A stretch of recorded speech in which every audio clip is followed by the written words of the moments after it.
तो जब तलक है जिंदगी विपिन भैया, तो जब तलक है जिंदगी ढोलक तुम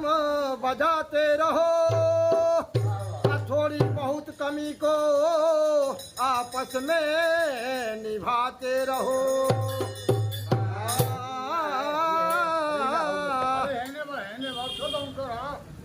रामचंद्र जी जोगी बनले, अरे रामचंद्र जी जोगी बनले, सीता जी जोगिनिया रे दुनिया तो बन बन भटके महारानिया हाय रे दुनिया तो बन बन भटके महारानिया हाय रे दुनिया तो बन बन भटके महारानिया हाय रे दुनिया। ओ रामचंद्र जी जोगी बनले हो, रामचंद्र जी जोगी बनले, सीता जी जोगिनिया हाय रे दुनिया बन बन भटके महारानिया हाय रे दुनिया बन बन भटके महारानिया हाय रे दुनिया। अरे कैसे पार करी हम गंगा सोच में पड़ ले राम जी, कैसे पार करी हम गंगा सोच में पड़ ले राम जी, वो दुनिया के पार उतारे आज वही परेशान जी,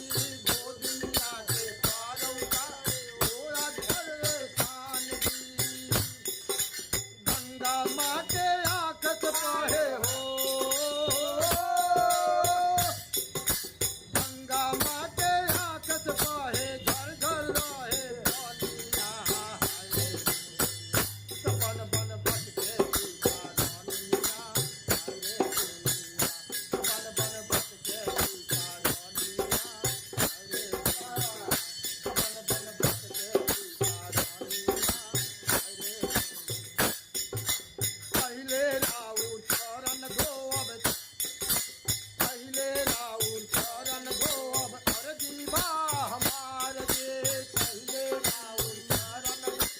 अर्जी बा हमार जी, केवट बोले पार करा देव रउआ से गंग पार जी, केवट बोले पार करा देव रउआ से गंग पार जी। पत्थर भी नारी बन जाली हो, पत्थर भी नारी बन जाली, लागी के चरनिया हाय रे दुनिया तो बन बन भटके महारानिया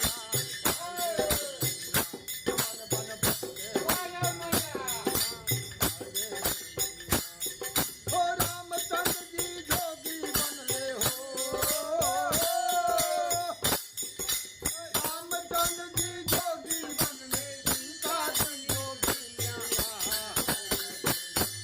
तो बन बन भटके महारानिया हाय रे दुनिया तो बन बन भटके महारानिया हाय रे दुनिया। सुन के बोली सेवक के राम जी देख मुस्कैले हो, सुन के बोली सेवक के राम जी देख मुस्कैले हो, रख के पैर कटौती में आपन शरण धोइले हो, रख के पैर कटौती में आपन पैर धोइले हो, धन भाग के वट के जागल हो, धन भाग के वट के जागल, छुआ दे चरनिया हाय रे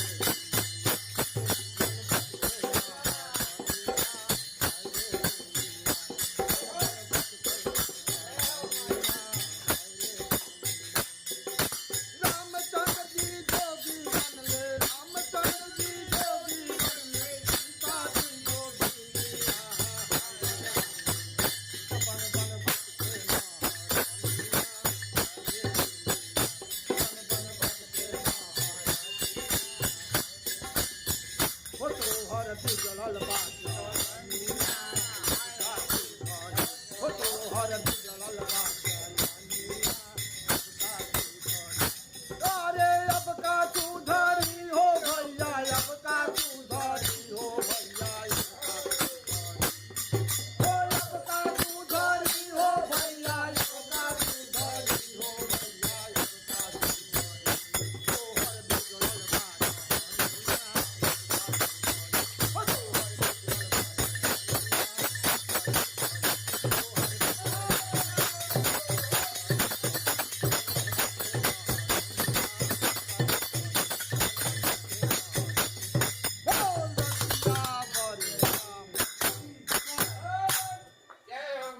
की जय। जय हो भोलेनाथ की जय। बैठी केना किनारा बैठी मेरा माई की जय। बैठी हाँ की काम वहीं पे होकर सबका ये जे करे कला हो गया समझाओ के बोले से बैठ कहनी कि तू समझाओ ये समझ जोड़ा पारी के बारा ना तो हमरा के रश्मि के भेजे के पड़ी हां रश्मि जब चिल्लाए लगी हम बोलो बोलो शंकर भगवान की जय हो। दोनों तू ही बोलबा हमनी केना छोड़बा ना